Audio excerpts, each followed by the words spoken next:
ओम नमो भगवते वासुदेवाय नमः। जय श्री कृष्ण। राधे राधे। प्यारे भक्तगणों, आज जेठ महीने की कृष्णा पक्ष की एकादशी तिथि है और इस एकादशी को अपरा या अचला एकादशी के नाम से जाना जाता है। आज की वीडियो में आप सभी श्रवण करेंगे अचला एकादशी व्रत की महात्म्य कथा, विष्णु भगवान की कथा, लक्ष्मी माता की कथा, एकादशी माता की कथा और अंत में सुनेंगे एकादशी माता की आरती। तो भी भक्त आज के दिन व्रत कर रहे हैं, इन कथाओं को श्रवण करके अपना व्रत को पूरा करें। इन कथाओं को सुने बिना आपका व्रत अधूरा माना जाएगा, इसलिए इन कथाओं को एक बार अवश्य श्रवण करें और दूसरे भक्तों के पास भी शेयर करें। कमेंट बॉक्स में लक्ष्मी नारायण की जय लिखना ना भूले। तो आइए श्रवण करते हैं कथा। प्राचीन काल में महिध्वज नामक एक धर्मात्मा राजा था। उसका छोटा भाई वज्रध्वज बड़ा ही क्रूर, अधर्मी तथा अन्यायी था। वह अपने बड़े भाई से द्वेष रखता था।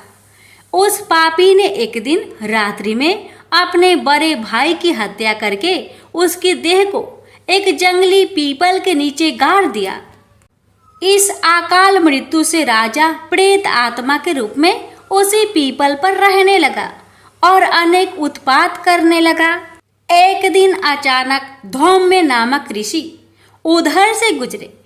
उन्होंने प्रेत को देखा और तपोबल से उसके अतीत को जान लिया। अपने तपोबल से प्रेत उत्पात का कारण समझा। ऋषि ने प्रसन्न होकर उस प्रेत को पीपल के पेड़ से उतारा तथा परलोक विद्या का उपदेश दिया। दयालु ऋषि ने राजा की प्रेत योनि से मुक्ति के लिए स्वयं ही अपरा अचला एकादशी का व्रत किया और उसे अगति से छुड़ाने को उसका पुण्य प्रेत को अर्पित कर दिया। इस पुण्य के प्रभाव से राजा की प्रेत योनि से मुक्ति हो गई। वह ऋषि को धन्यवाद देता हुआ दिव्य देह धारण कर पुष्पक विमान में बैठकर स्वर्ग को चला गया। हे राजन, यह अपरा एकादशी की कथा मैंने लोकहित के लिए कही है। इसे पढ़ने अथवा सुनने से मनुष्य सब पापों से छूट जाता है। प्रेम से बोलिए विष्णु भगवान की जय।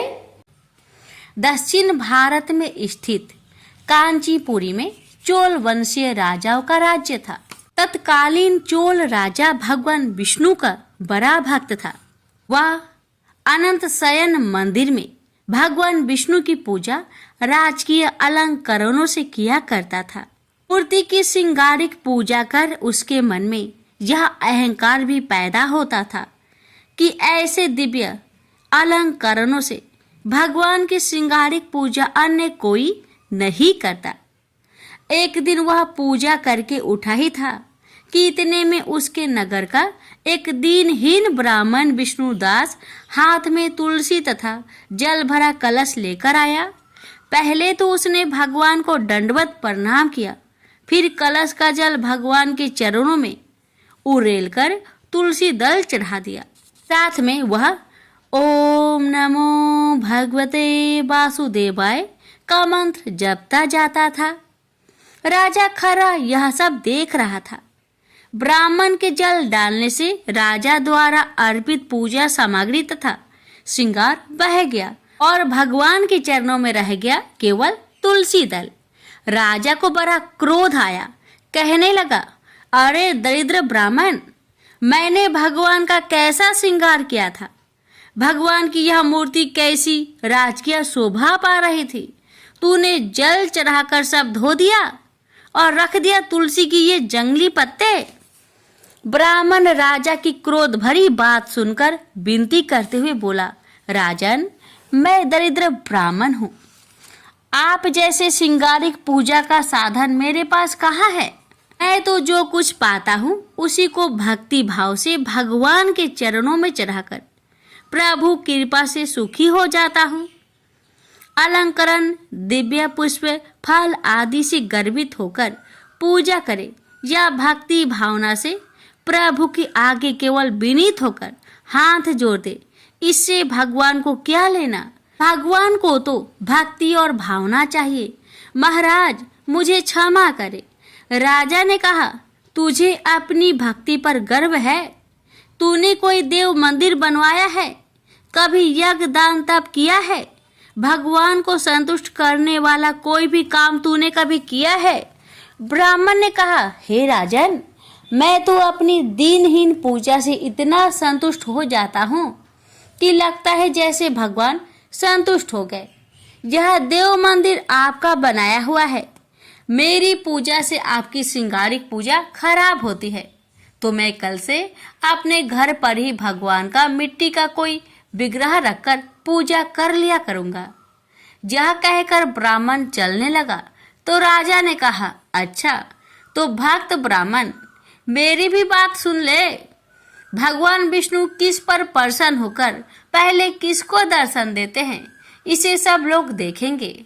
ब्राह्मण ने इस चुनौती को जैसे सुना ही नहीं, चलते चलते धीरे से बोला, भगवान का तो मुझे मेरी हर सांस में आभास होता रहता है। मैं तो अपने मन में उनका नित्य दर्शन करता रहता हूँ।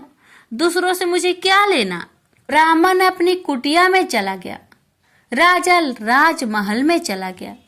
ब्राह्मण ने उस मंदिर में जाना छोड़ दिया। अपने घर पर ही विष्णु भगवान का एक छोटा सा विग्रह ले आया और उसी का भक्ति भाव से पूजन कर, कुछ भी रूखा सूखा होता भगवान को भोग लगाने के बाद खुद भोजन करता था। यह उसका नित्य का नियम था। उधर राजा अपने देव मंदिर में अपनी पूजा विधि से स्वयं ही प्रसन्न होता और अपनी पूजा पर गर्व करता। उसने अपनी यज्ञशाला में मुग्दल को आचार्य बनाकर एक विशाल राज्योचित यज्ञ प्रारंभ किया। राजा को एक बड़ा यज्ञ कराने का गर्व हो रहा था। ब्राह्मणगण वेद पाठ करते, राजा को यह अभिमान होता कि वह यज्ञ करा रहा है। एक दिन ब्राह्मण पूजा पाठ करने के बाद भगवान को भोग लगाने को जैसे ही उठा कि सारा का सारा खाना एक मरियल सा भिखारी खाकर भाग गया। ब्राह्मण हट प्रभ, अब क्या करे? भगवान को क्या भोग लगाए? दोबारा रसोई बनाए तो देर होगी और संध्या का समय समाप्त हो जाएगा। भगवान की इच्छा मानकर भगवान को हाथ जोड़कर कहा, हे भगवान, जब आपके लिए भोग नहीं लगा पाया तो मैं भी भूखा सोऊंगा। ब्राह्मण ने रात भूखे ही बिता दी। दूसरे दिन भी भूख के समय ऐसी ही घटना घटी। ब्राह्मण भगवान को बिना भोग लगाए भूखा ही सो गया। उसे आश्चर्य हुआ कि कौन भोग के समय चुपके से आकर रसोई का सारा खाना खा जाता है। तीसरे दिन वह सावधान था। भोग के समय जैसे ही वह भूखा ब्राह्मण आया और खाना लेकर भागने लगा कि उसने उसे पकड़ लिया। उसकी दयनीय दशा देखकर कहा, दरिद्र नारायण, इस प्रकार चुपके से चोरी से खाना क्यों ले जा रहे हो? आओ बैठो, भगवान का भोग लगाने के बाद जो कुछ भी रूखा सूखा है बैठकर प्रेम से खाकर अपनी भूख मिटाओ। अब मैं आपको ऐसे न जाने दूंगा। बैठो और प्रेम से भोजन करो। मैं समझूंगा मेरे नारायण स्वयं प्रत्यक्ष भोग स्वीकार कर रहे हैं। यह कहकर उसने उस भूखे ब्राह्मण को आसन पर बैठाया और खाना परोसकर हाथ जोड़कर बैठ गया। इतने में ही उसे भूखे ब्राह्मण ने अपना स्वरूप बदला और वह साक्षात विष्णु के रूप में विराजमान हो गया। साक्षात भगवान विष्णु को अपने यहाँ भोग ग्रहण करते देख वह ब्राह्मण उनके चरणों में गिर पड़ा। उसे उठाते हुए भगवान विष्णु ने कहा, उठो मेरे प्यारे भक्त, मैं चोल राजा के यहाँ भी रोज जाता था, मगर वहां से मुझ दीनहीन दरिद्र को भगा दिया जाता था। उस राजसी अहंकारी यज्ञ में राजपुरुषों, दरबारियों, कर्मकांडी ब्राह्मणों की प्रतिष्ठा है। अपने को भक्त कहलाने का दिखावा है। वहां से दीनहीन तथा भूखे भगा दिए जाते हैं। जाओ चोल महाराज से कह दो कि भगवान विष्णु मेरे यहाँ आए हैं, आकर दर्शन कर ले। मैं तब तक यहीं बैठा रहूंगा।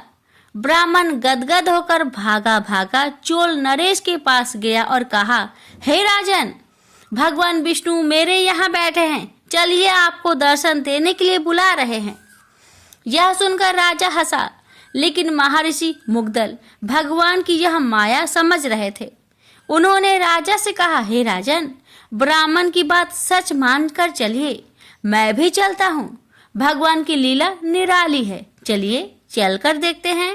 चोल राजा ऋषि मुग्दल तथा वह ब्राह्मण चलकर जब उस झोपड़े में आए तो देखा कि भगवान विष्णु भोजन कर रहे थे। राजा ने आश्चर्य से हाथ जोड़कर कहा, प्रभु, मैं आपका दर्शन पाने तथा आपका प्रसाद ग्रहण करने को कितने दिनों से जब तब पूजा यज्ञ कर रहा हूँ। केवल दुर्लभ राजभोग छोड़कर आप यहाँ इस ब्राह्मण का रूखा सूखा भोजन ग्रहण कर रहे हैं, क्यों?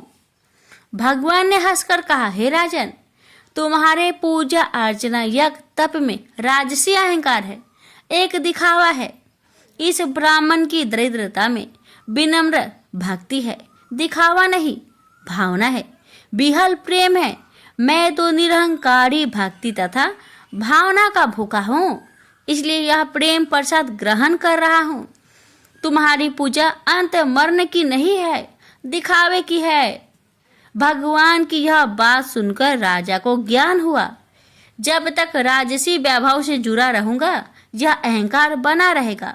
इसलिए राजा ने अपने पुत्र को राज्य सौंपकर वन प्रस्थी जीवन बिताने तथा आडंबरहीन भक्ति करने किसी आश्रम में चले गए।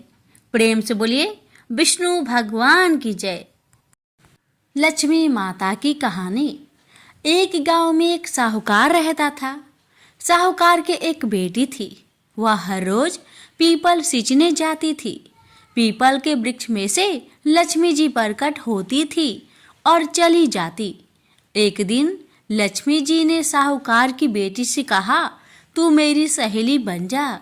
तब लड़की ने कहा कि मैं अपने पिता से पूछकर कल आऊंगी। साहूकार की बेटी ने घर जाकर अपने पिता को सारी बात कह दी। तब उसके पिताजी बोले, वह तो लक्ष्मी जी है, अपने को और क्या चाहिए, तू लक्ष्मी जी की सहेली बन जा। दूसरे दिन वह लड़की फिर गई। तब लक्ष्मी जी पीपल के पेड़ से निकलकर आई और कहा, सहेली बन जा। तो लड़की ने कहा, बन जाऊंगी, और दोनों सहेली बन गई। लक्ष्मी जी ने उसको खाने का न्योता दिया। घर आकर लड़की ने माँ बाप को कहा कि मेरी सहेली ने मुझे खाने का न्योता दिया है।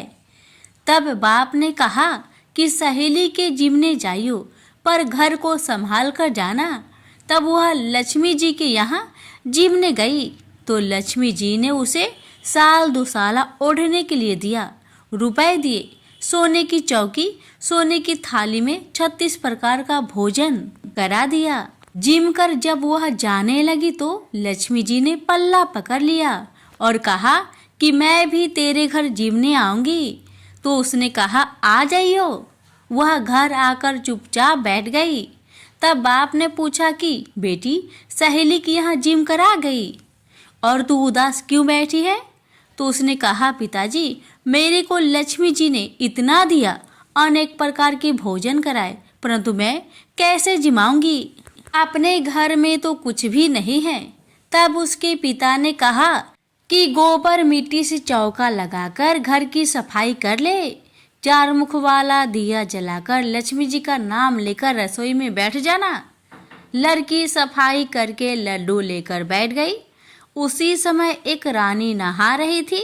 उसका नौलखा हार चील उठाकर ले गई और उसके घर वह नौलखा हार डाल गई और उसका लड्डू ले गई।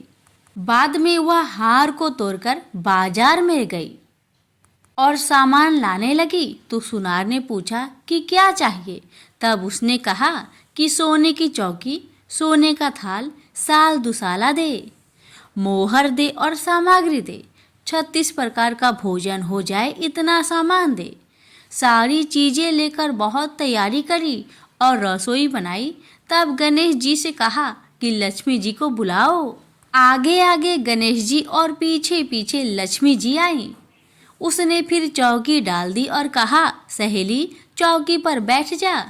जब लक्ष्मी जी ने कहा, सहेली चौकी पर तो राजा रानी की भी नहीं बैठी, किसी के भी नहीं बैठी, तो उसने कहा कि मेरे यहाँ तो बैठना पड़ेगा। फिर लक्ष्मी जी चौकी पर बैठ गई। तब उसने बहुत खातिर की, जैसे लक्ष्मी ने करी थी वैसे ही उसने करी। लक्ष्मी जी उस पर खुश हो गई। घर में खूब रुपया एवं लक्ष्मी हो गए। साहूकार की बेटी ने कहा, मैं अभी आ रही हूँ, तुम यहीं बैठी रहना, और वह चली गई। लक्ष्मी जी गई नहीं और चौकी पर बैठी रही। उसको बहुत दौलत दी। हे लक्ष्मी जी, जैसा तुमने साहूकार की बेटी को दिया वैसा सबको देना। कहानी सुनते हुक्कारा भरते अपने सारे परिवार को दियो। पीहर में देना, ससुराल में देना, बेटे पोते को देना। हे लक्ष्मी माता, सबका कष्ट दूर करना, दरिद्रता दूर करना, सबकी मनोकामना पूर्ण करना। प्रेम से बोलिए लक्ष्मी माता की जय, गणेश महाराज की जय।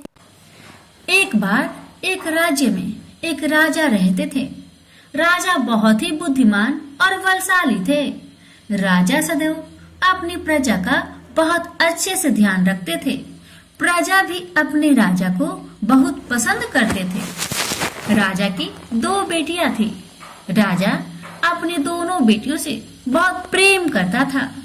राजा की छोटी बेटी देखने में बहुत सुंदर और आकर्षक थी, और राजा की बड़ी बेटी छोटी बेटी के मुकाबले थोड़ा कम सुंदर थी। राजा की छोटी बेटी 11 माता का पूजन किया करती थी, और सभी लोग राजा की छोटी बेटी से बहुत प्रेम करते थे और बहुत प्रशंसा करते थे।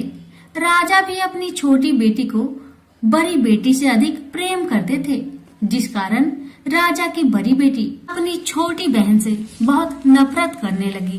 राजा की दोनों बेटियां जब बड़ी हो गई, तब एक पड़ोस राज्य में रहने वाला राजकुमार राजा की बड़ी बेटी के लिए रिश्ता लेकर आया। लेकिन जैसे ही उस राजकुमार की नजर राजा की छोटी बेटी पर पड़ी, तो वह राजकुमार राजा की छोटी बेटी पर आकर्षक हो गया और उससे पहले नजर में ही प्रेम कर बैठा। उस राजकुमार ने राजा की बड़ी बेटी के साथ विवाह करने से मना कर दिया, और उसने राजा से कहा कि मैं आपकी छोटी बेटी से विवाह करना चाहता हूँ।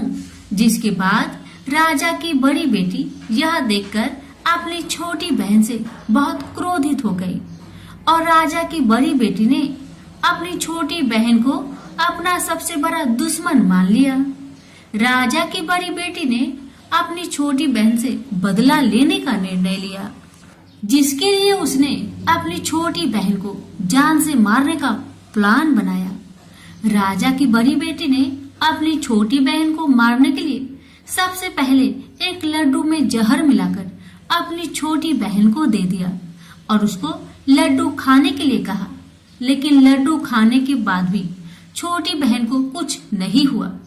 बड़ी बहन यह देखकर बहुत आश्चर्य में पड़ गई, लेकिन बड़ी बहन ने हार नहीं मानी, और उसने जब रात में छोटी बहन अपने कमरे में सो रही थी, तब एक मटके में सांप रखकर उसे कमरे में छोड़ दिया, ताकि छोटी बहन को डस ले और उसका काम तमाम हो जाए। लेकिन सांप भी छोटी बहन का कुछ नहीं कर पाया। जिसके बाद बड़ी बहन ने अपनी छोटी बहन से कहा कि चलो हम लोग कुएं से पानी भरकर लाते हैं। जिसके लिए वह छोटी बहन को पानी भरने के बहाने कुएं के पास ले गई, और उसने अपनी छोटी बहन को कुएं में धक्का दे दिया। लेकिन 11 माता की कृपा से छोटी बहन को तब भी कुछ नहीं हुआ, क्योंकि हर बार 11 माता उसकी रक्षा कर रही थी। और उधर बड़ी बहन अपने सारे प्रयासों के बाद असफल हो रही थी, जिससे वह बहुत क्रोधित हो जा रही थी। फिर उसने अपनी छोटी बहन के पास जाकर उससे खुद पूछा कि मेरी छोटी बहन, तुमको पता है भगवान ने सबकी मृत्यु एक निश्चित समय पर लिखी हुई है, और कैसे तुम्हारी मृत्यु होगी क्या यह तुम जानती हो? तब छोटी बहन ने अपनी बड़ी बहन को बताया कि हाँ, मैं जानती हूँ मेरी मृत्यु कैसे होगी। छोटी बहन से यह सुनकर बड़ी बहन मन ही मन बहुत प्रसन्न होने लगी, और उसने अपनी छोटी बहन से कहा कि तो मुझे अपनी मृत्यु की राज बताओ।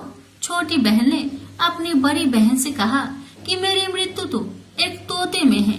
जो तोते के गले में एक हार है, उसी में मेरा प्राण छुपा हुआ है। जब तक कोई भी व्यक्ति तोते को मारकर वह हार अपने गले में पहनेगा तो मैं मूर्छित हो जाऊंगी, और जैसे ही उस हार को अपने गले से उतारेगा तो मैं वापस जीवित हो जाऊंगी। अपनी छोटी बहन की मृत्यु का राज जानकर बड़ी बहन बहुत खुश हो गई और वह अपनी छोटी बहन को मारने के लिए उसके पालतू तोते को ढूंढना शुरू कर दिया। और छोटी बहन को इस बात का आभास तक न हुआ कि कोई उसकी जान लेना चाहता है, जिसके लिए वह अपने पिताजी के पास गई और उसने अपने पिताजी से कहा कि पिताजी, मेरी मृत्यु के बाद आप मुझे जलाइएगा मत, बल्कि आप मुझे अपनी पुरानी हवेली में एक पलंग में लेटाकर छोड़ दीजिएगा। अपनी छोटी लड़की की यह बात सुनकर राजा बहुत आश्चर्य में पड़ गया और उसने अपनी बेटी से पूछा, बेटी, तुम यह क्या कह रही हो? तब राजा की छोटी बेटी ने बताया, पिताजी, समय किसी के लिए नहीं रुकता है, कब क्या हो जाए किसी को कुछ पता नहीं है। और फिर राजा ने अपनी छोटी बेटी से कहा कि तुम ऐसी बातें क्यों कर रही हो? 2-3 दिन में तुम्हारा विवाह है। लेकिन छोटी बेटी ने अपने पिताजी को ऐसा करने पर मजबूर कर दिया और उसने वचन ले लिया। राजा ने भी अपनी छोटी बेटी की बात स्वीकार कर ली और 2-3 दिनों के बाद जब शादी का समय आया तब राजकुमार बारात लेकर राजा के घर आया और राजकुमार और राजा की छोटी बेटी का विवाह शुरू हो गया। जैसे ही राजा की छोटी बेटी राजकुमार के साथ फेरे लेना शुरू करती है तो उसकी बड़ी बहन अपनी छोटी बहन के कमरे में जाकर उसके तोते को पकड़ लेती है और उसको जान से मार देती है। तोते के गले में जो हार था उसको अपने गले में धारण कर लेती है।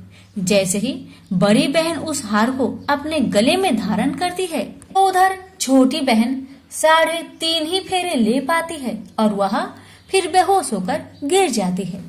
जिसके बाद राजा ने बड़े बड़े हकीमों को बुलवाया और अपनी छोटी बेटी का इलाज करने के लिए कहा। राजा की बात सुनकर वैद्य ने छोटी बेटी को जब चेक किया, राजा को बताया कि आपकी छोटी बेटी ना तो जीवित है और ना मरी हुई है। यह मैं ऐसी पहली बार देख रहा हूँ। राजा ने वैद्य और हकीम को ये बात बाहर बताने से मना कर दिया कि अगर तुमने यह बात किसी को बाहर बताई तो मैं तुम्हें फांसी दे दूंगा। राजा ने ऐसे दोनों को धमकाया। राजा ने अपनी छोटी बेटी को पुराने महल में जाकर एक पलंग में लेटा दिया और वहाँ पर कुछ सैनिक को तैनात कर दिया। वापस अपने महल पर आ गया। राजा की बड़ी बेटी अपने पिताजी के पास आई और कहने लगी, पिताजी, अगर यह शादी संपन्न नहीं हुई तो आपकी इज्जत का क्या होगा? आप कहे तो मैं आपकी इज्जत बचाने के लिए राजकुमार से शादी करने के लिए तैयार हूँ। जिसके बाद राजा ने अपनी बड़ी बेटी की बात मान ली और राजा ने बड़ी बेटी को छोटी बेटी के कपड़े पहनाकर मंडप पर भेज दिया। लेकिन राजकुमार यह जान गया कि यह राजा की छोटी बेटी नहीं बल्कि बड़ी बेटी है। लेकिन जब राजकुमार ने शादी करने से मना किया तो सभी लोग ने राजकुमार को विवश करके राजा की बड़ी बेटी से बचे हुए फेरे संपन्न करा दिए और विवाह करवा दिया। जिसके बाद राजकुमार राजा की बड़ी बेटी को अपने महल ले गया। राजकुमार राजा की बड़ी बेटी से ना तो बात करता था, नहीं उसको पसंद करता था और ना ही उसके आसपास भटकता था। और राजकुमार ने यह फैसला लिया था कि वह अपनी प्रेमिका को ढूंढ कर रहेगा और यह जानकर रहेगा कि उसके साथ क्या हुआ है। एक दिन राजकुमार अपने घोड़े पर सवार होकर राजा के पुराने महल के पास पहुंच गया, जहां पर उसने कुछ सैनिकों को देखा। महल के पास पहुंचकर राजकुमार ने जब महल को ध्यान से देखा तो वह समझ गया कि यह तो हमारे ससुर जी का महल है। तब राजकुमार ने सैनिकों से पूछा, तुम लोग यहाँ क्या कर रहे हो और इस महल के अंदर उस पलंग में कौन लेटा हुआ है? जिसके बाद सैनिकों ने बताया कि यहाँ पर राजा की छोटी बेटी लेटी हुई है। यह सुनकर राजकुमार बहुत प्रसन्न हुआ और चिंतित भी हुआ। वह तुरंत अपनी प्रेमिका के पास पहुँच गया और उसकी सेवा करने लगा। जैसे ही रात हुई तो राजा की छोटी बेटी उठकर खड़ी हो गई। राजकुमार यह देखकर बहुत खुश हुआ और उसने अपनी प्रेमिका से पूछा कि तुम यहाँ क्या कर रही हो? तुम मेरे साथ मेरे घर चलो। राजा की छोटी बेटी ने राजकुमार को सारी बातें बता दी कि मेरी जान एक तोते में बसी थी और मैंने यह सब सिर्फ अपनी बड़ी बहन को बताया था और मुझे पता है कि उसने ही मुझे मारने का प्रयास किया है। उसके पास एक हार है जिसको वह सुबह पहन लेती है और रात को उतार देती है। जब तक वह हार को पहने रहती है तब तक मैं मूर्छित रहती हूँ और जैसे ही वह हार को उतार देती है तो मैं जीवित हो जाती हूँ और जब तक मेरी बहन के पास वह हार है तब तक मैं ऐसे ही जीवित और मूर्छित होती रहूंगी। अगर मेरी बड़ी बहन के पास जो हार वह मेरे हाथ लग जाए तो मैं हमेशा के लिए जीवित हो जाऊंगी। राजकुमार यह बात सुनकर राजा की छोटी बेटी के पास रहने का निर्णय ले लिया और उसने अपने बचे हुए सारे फेरे उस पलंग में लेटी राजकुमारी की छोटी बेटी के साथ ले लिए और अपना विवाह को पूर्ण कर लिया और वहीं पर रहने लगा। देखते ही देखते कुछ समय में राजा की छोटी बेटी और राजकुमार की पत्नी पेट से हो गई। एक दिन राजकुमार को किसी काम से बाहर जाना पड़ा। तब छोटी बहन के पेट में बहुत तेज दर्द होने लगा, जिसके बाद उसने 11 माता का ध्यान किया। जिसके बाद वहां पर 11 माता प्रकट हुई और उन्होंने अपने भक्तों के दर्द को दूर किया और एक पुत्र की प्राप्ति करवाई। और वहीं पर अचानक से राजकुमार भी आ गया। राजकुमार ने 11 माता को देखा तो वह आश्चर्य हो गया और उसने तुरंत माता को प्रणाम किया और 11 माता ने राजकुमार से कहा, जब तुम्हारा बेटा 5 वर्ष का हो जाए तो तुम अपनी पत्नी के हार आकर इसके गले में डाल देना। और देखते देखते राजकुमार और राजा की छोटी बेटी का पुत्र 5 वर्ष का हो जाता है। तो राजकुमार अपने बेटे से कहता है कि बेटा, मैं कुछ काम से बाहर जा रहा हूँ, तुम अपनी माता का ध्यान रखना। और वह वहाँ से चला जाता है। राजकुमार को बाहर निकलता देख बड़ी बहन के सैनिक देख लेते हैं और वह बड़ी बहन को जाकर सारी बातें बता देते हैं। जिसके बाद बड़ी बहन अपनी छोटी बहन के पुत्र को वहाँ से उठवा लेती है और उसको मरवा देती है। छोटी बेटी के पुत्र के 2 टुकड़े करवा देती है। पहला टुकड़ा चक्की के पास छुपा देती है और दूसरा टुकड़ा अपनी पलंग के नीचे रख देती है। 11 माता बड़ी बहन की सारी करतूत अपनी आंखों से देख रही थी। उनसे रहा नहीं गया। वह एक भिखारी का रूप लेकर बड़ी बहन के पास चली आती है, जिसके बाद वहाँ पर भिक्षा मांगने लगती है। बड़ी बहन अपने नौकरों से कहती है कि जाकर भिक्षा दे दो, लेकिन जैसे ही नौकर 11 माता को भिक्षा देने के लिए आते हैं तो माता उन्हें मना कर देती है और कहती है कि मैं तुम्हारे महारानी से ही भिक्षा लूंगी, जाओ जाकर कह दो। इसके बाद बड़ी बहन स्वयं ही भिक्षा देने के लिए माता के पास आती है। तब माता एक बिल्ली का रूप लेकर उसके कमरे में चली जाती है और वहाँ पर छोटी बेटी के पुत्र के टुकड़े को जोड़ देती है और उसे जीवित कर देती है। उसे वहाँ से ले जाती है। राजकुमार अपने बेटे को लेकर अपनी पत्नी के पास जाता है और उसे कहता है कि तुम इसका ध्यान रखना। अगर तुम इस बच्चे का अच्छे से ध्यान रखोगी तो मैं तुमसे बात करूंगा। एक दिन राजकुमार बच्चे से कहता है कि तुम मम्मी से उनके गले का हार मांग लो। जिसके बाद राजकुमार का लड़का अपनी मम्मी के पास जाता है और कहता है कि मम्मी, मुझे तुम्हारा हार चाहिए जो तुमने गले में पहन रखा है। यह सुनकर पहले तो बड़ी बहन बहुत क्रोधित होती है, पर उसको यह याद आता है कि राजकुमार ने कहा था कि अगर मैं इस बच्चे का ध्यान रखूं तो वह मुझसे बात करेंगे। इसके कारण वह हार को उस बच्चे को दे देती है और वह तुरंत हार ले जाकर अपने पिताजी को दे देता है और तभी राजकुमार अपने बेटे को लेकर वहां से जाने लगता है और अपनी पत्नी से कहता है कि तुम हमारे लिए खाना बनाकर रखना, मैं शाम को आकर तुम्हारे साथ खाऊंगा। और वह अपने बेटे को लेकर वहां से चला जाता है, जिसके बाद वह राजा के पास जाता है और उनको सारी बातें बता देता है। राजा अपनी बड़ी बेटी की यह करतूत सुनकर बहुत क्रोधित होते हैं और अपनी परवरिश पर ही दोष देने लगते हैं और राजकुमार को अपनी छोटी बेटी के साथ रहने के लिए आदेश देते हैं। ग्यारस माता की कृपा से राजा की छोटी बेटी राजकुमार के साथ सुखी जीवन व्यतीत करने लगी और हर 11 को 11 माता का व्रत करने लगे। प्रेम से बोलिए 11 माता की जय। ओम जय एकादशी, जय एकादशी, जय एकादशी माता। विष्णु पूजा व्रत को धारण कर शक्ति मुक्ति पाता। ओम जय एकादशी माता, तेरे नाम गिनाऊं देवी भक्ति प्रदान करने। गण गौरव की देनी माता शास्त्रों में बरनी। ओम जय एकादशी माता, मार्गशीर्ष के कृष्णा पक्ष की उत्पन्ना विश्वातारिणी जन्मी, शुक्ल पक्ष में हुई मोक्षदा मुक्तिदाता बनाई। ओम जय एकादशी माता, पौष के कृष्णा पक्ष की सफला नामक है, शुक्ल पक्ष में होए पुत्र दा आनंद अधिक रहे। ओम जय एकादशी माता, नाम सटटिला माघ मास में कृष्ण पक्ष आवे, शुक्ल पक्ष में जया कहावे विजय सदा पावे।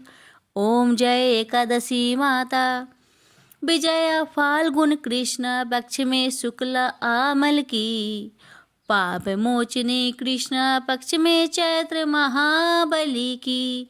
ओम जय एकादशी माता, चैत्र शुक्ल में नाम कामदा धन देने वाली, नाम बरुथनी कृष्ण पक्ष में वैशाख महावाली।